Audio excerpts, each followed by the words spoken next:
So, first of all, before we talk about water and electrolyte balance, I'll tell you how water in your body is divided.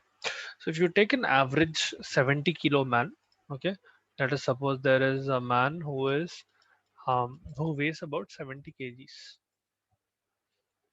ठीक है इनके अंदर almost 42 kgs, or rather than I would say 42 kgs, in this person, the total amount of water present in their body will be about 42 liters. Okay. Now this water is divided into two main sections. Okay. Water inside a person's body is divided into two main sections. One is intracellular water.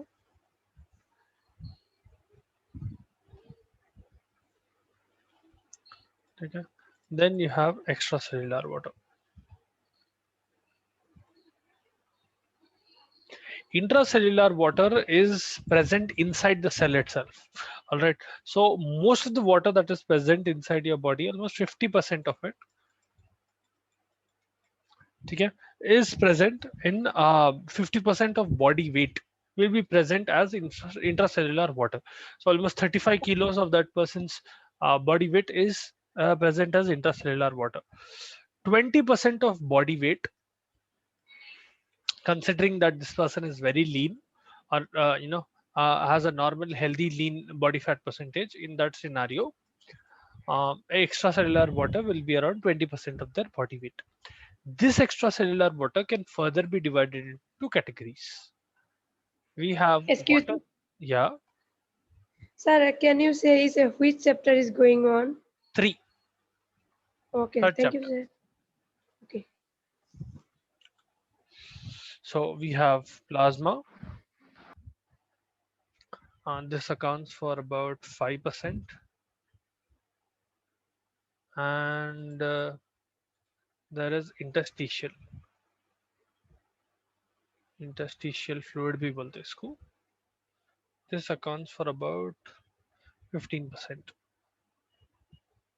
15% of the body's weight. ठीक है. Now what is the difference in them?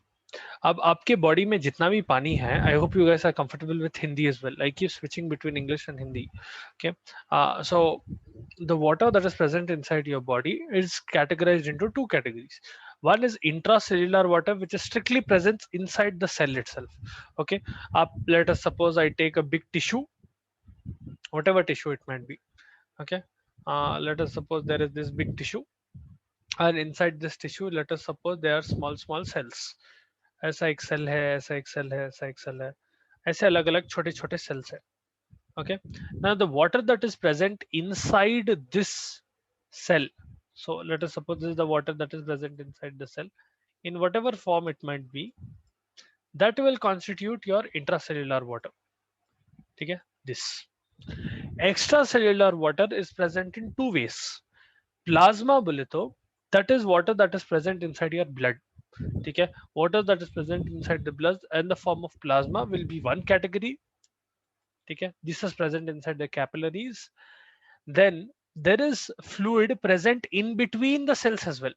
So in between here, I'll just use a different color so that you can understand it better. Let's suppose I use Sir, your voice is too slow. voice is too slow. Abari, are you able to hear me now? Sir, Hmm? sir, your voice is too slow. We can't अभी hear. अभी आ रही क्या? No, sir. 1 second. Nothing we can hear, sir. Excuse me.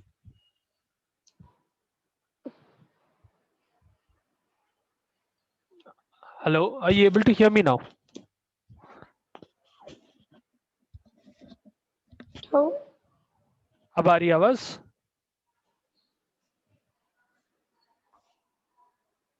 I'm at maximum volume, beta.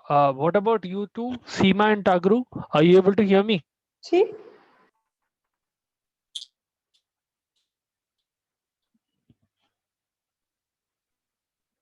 Buchina. Yes, sir. अभी सुनाई दे रहा?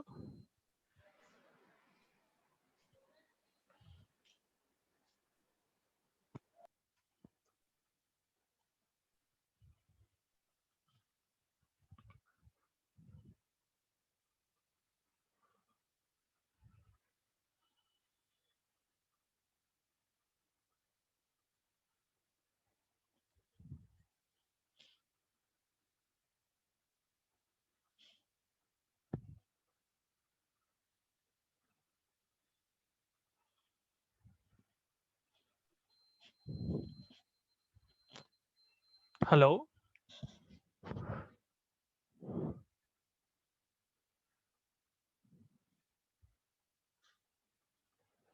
Are you guys able to hear me now? Yes, sir. अच्छा. Yes, sir. हाँ, तो as I was telling, um, the fluid that is present inside your body. See, I was telling that the total amount of fluid that is present inside your body can be divided into two main categories. We have intracellular fluid, which is present inside the cell, and extracellular, which is present outside the cell. Now, the fluid that is present outside the cell is further categorized into two parts. One is plasma, which is present in blood capillaries. ठीक है. आपके veins में, आपके arteries में, the water is present in the form of plasma. Then there is interstitial fluid. This interstitial fluid. Okay, okay, ठीक है. It's okay, Tagru. If you're in the college, then go down near the reception area, बेटा. Reception area को जा सकते हैं, या आप बाहर कोई classroom है तो उसमें भी बैठ जा सकते हैं, वहाँ पर network better आता. Okay, so interstitial fluid is the fluid that is present in between the cells. So I'm drawing it in red. See, ये cells के बीच में जो fluid रहता, that will be your interstitial fluid. This fluid is very important because it is helping nutrients that are coming from the plasma, or nutrients that are coming from blood, to transfer into the cell. ठीक है. Without this interstitial fluid, there will be no medium through which these electrolytes or these nutrients can be passed into the cell. ठीक है. That is the importance of interstitial fluid. So these are the three main categories of fluid that you have in your body. Intracellular, inside the cell. Extracellular में दो type. One is inside the blood, the other is in between the cell itself. All right.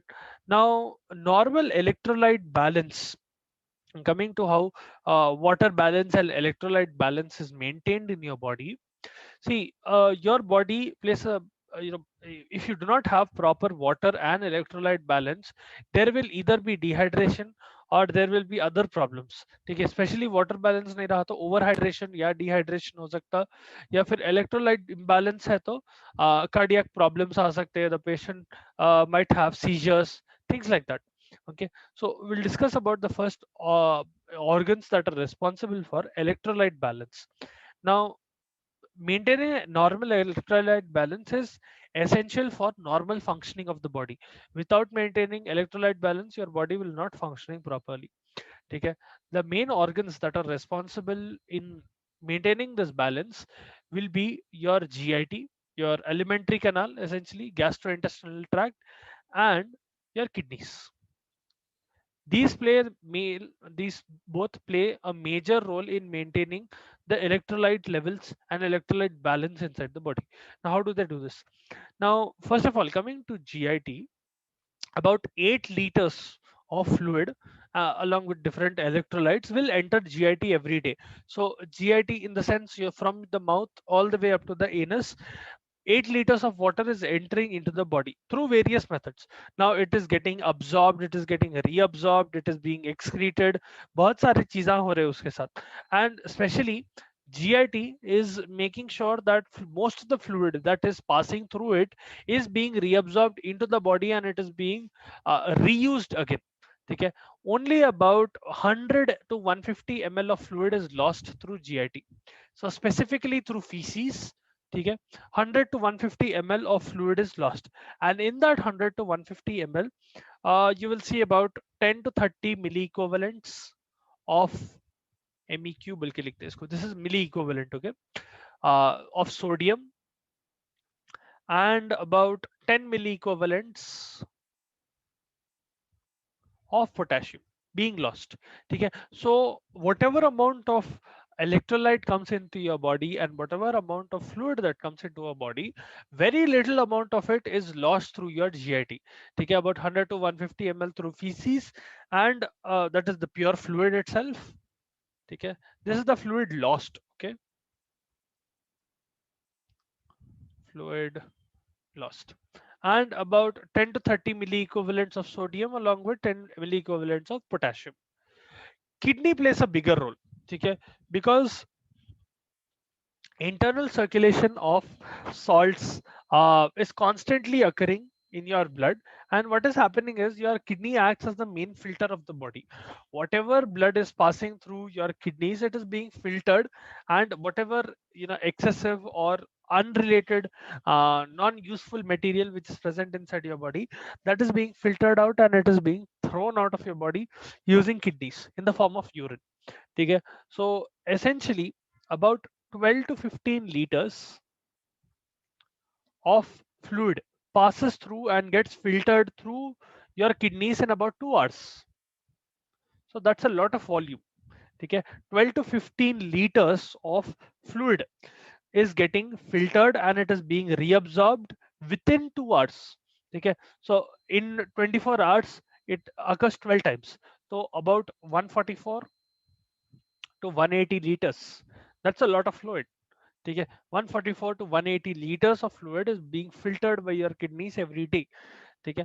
And you will see that roughly about 25,000 milli equivalents of 25,000 milli equivalents of sodium is being filtered.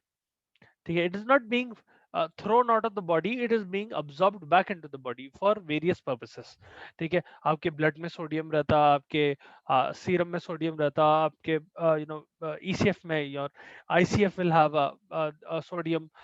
Sodium is important for several functions. We'll discuss about the importance of sodium some other day. But a lot of sodium that is passing through these kidneys is being reabsorbed back into your body. Sodium, potassium, phosphates, calcium, glucose, ये पूरे electrolytes जो है, it is able to get reabsorbed inside the body with the help of kidneys. If your nephrons are not working properly, what happens is these electrolytes and a lot of fluid will be excreted out of your body. That is when the person will start urinating a lot. Let us suppose there are people who have diabetes, उनके अंदर kidney बराबर काम नहीं करती, and people who have chronic kidney disease, people who might have kidney cancer or things like that, in them this filtration process will not occur properly. Okay? And that balance, the delicate balance which is being maintained by these two organs will get disrupted. All right.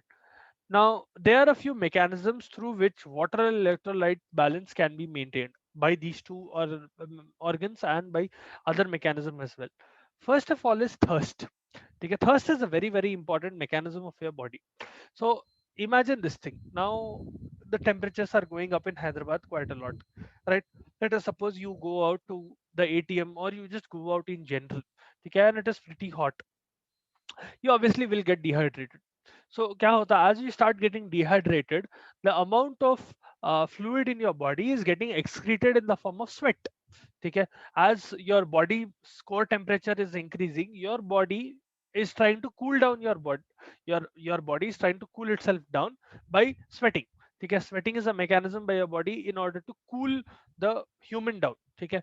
आप अपनी body को ठंडा करने के लिए your body will start causing the phenomenon of sweating. So what happens is through sweating, you're losing a lot of water, right? You will start feeling thirsty because of it. And ultimately, because of this thirst mechanism, this is under the control of hypothalamus. So have you all been taught about the hypothalamus till now? Pituitary hypothalamus mechanism आप लोगों को पढ़ा है अब तक? Anatomy या physiology में हुआ?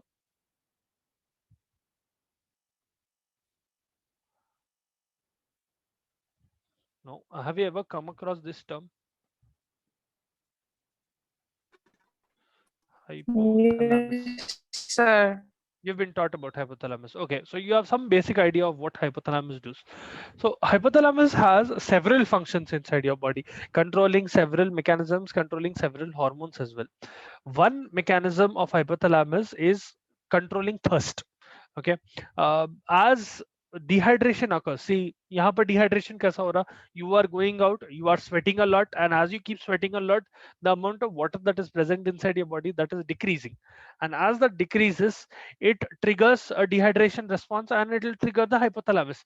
Your body will essentially tell to your hypothalamus, look, there is a lot of water being lost, we need to ingest more water, we need to drink more water, so create thirst. And essentially what happens is, as hypothalamus is getting triggered, it will cause thirst to um, thirst to appear.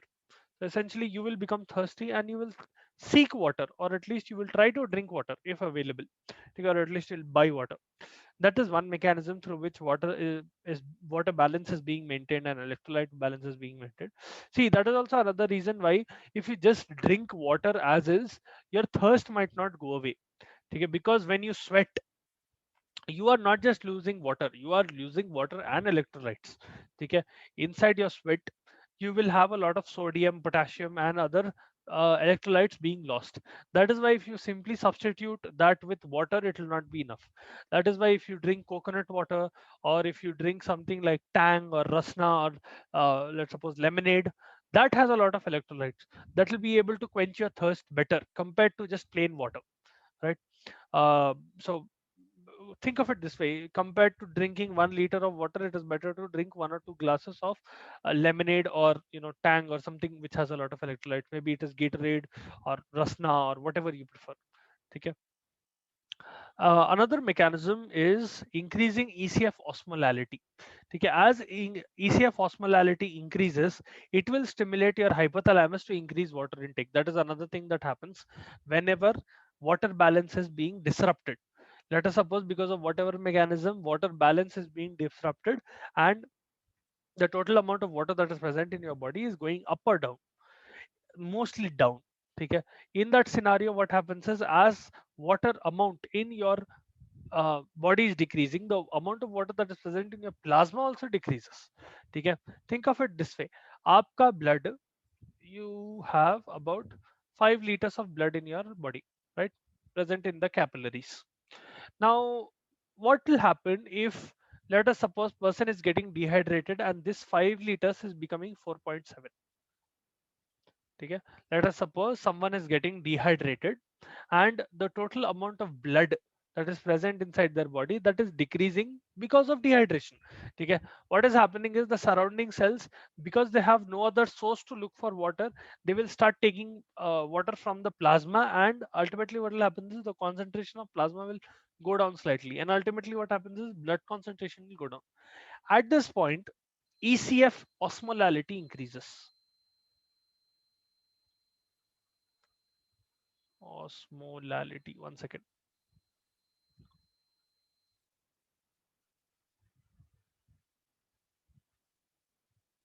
Osmolality increases.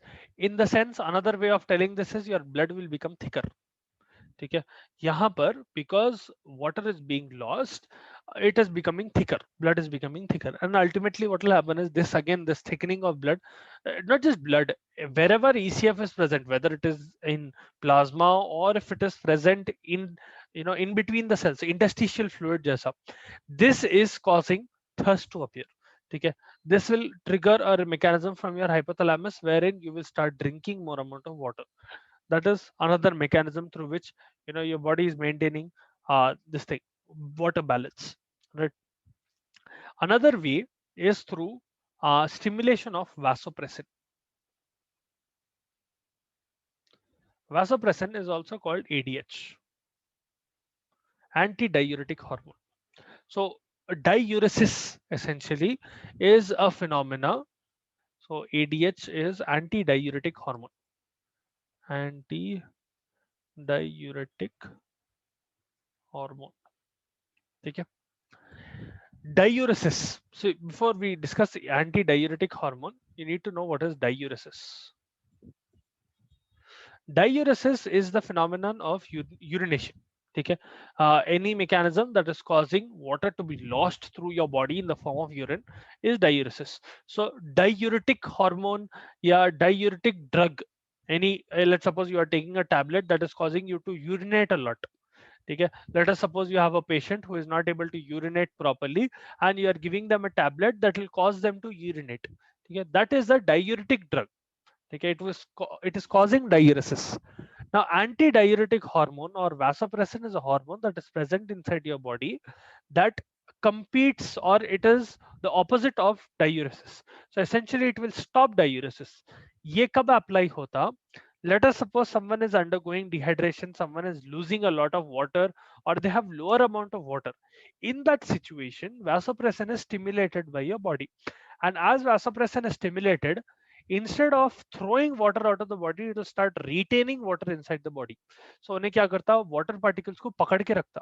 It will not let water go away in the form of urine. And as water is getting accumulated, water is being retained inside your body. Okay, so even if you are drinking a lot of water, what will happen is, normally if you drink a lot of water, what will happen, you will go to the bathroom, you'll have to urinate again and again. Now let us suppose a person is dehydrated, okay, and they drink a lot of water. It is not necessary that they will urinate a lot even if they drank more amount of water. This is because of vasopressin. Okay, let us suppose today morning Rabia went out to, whatever, let's suppose she went out to for some work at 12 o'clock in the afternoon, and she was roaming around in the sun for 1 hour. She got really dehydrated. Now when she comes back, let us suppose she's drinking 1 or 2 bottles of water in a span of 1.5 hour or 2 hours. Okay, that's a lot of water in a short period of time. होता क्या इससे, even though she has drunk a lot of water, she might not urinate as much, or any person who has dehydrated themselves like that, they might not urinate as much because of the presence of vasopressin. Vasopressin क्या करता, because the person has already gotten dehydrated, पसीने से already पानी निकल गया, this vasopressin will hold on to that water and it will keep it tight inside the body so that the person can replace whatever water that was lost. Okay, that is the function of vasopressin. So these are the three main mechanisms through which water is being retained and water is being balanced inside your body. One is through vasopressin, then is through hypothalamic mechanism through either thirst, or you can also have through increase in osmolality. Either way, both of them will trigger thirst when you will drink more amount of water, or it could be the stimulation of vasopressin leading to retention of water. So that is about water balance. Okay, tomorrow I'll discuss more hormones. There is aldosterone and antidiuretic hormone a little bit more, and renin-angiotensin system. We'll discuss about that. Then we'll get into electrolyte balance. Okay, I hope you understood this. I'm going very slowly. If you have any doubts, or if you want me to slow down even more, please feel free to ask. If you have any doubts in this class, you can shoot away.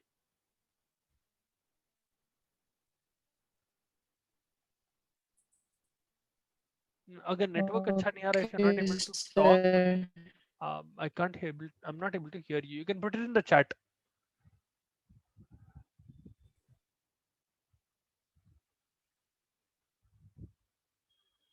Yeah, Tagru, I'm not able to hear you clearly. Put it in the chat. Okay, ठीक है, no doubt. All right. Chalo, I'll see you tomorrow then.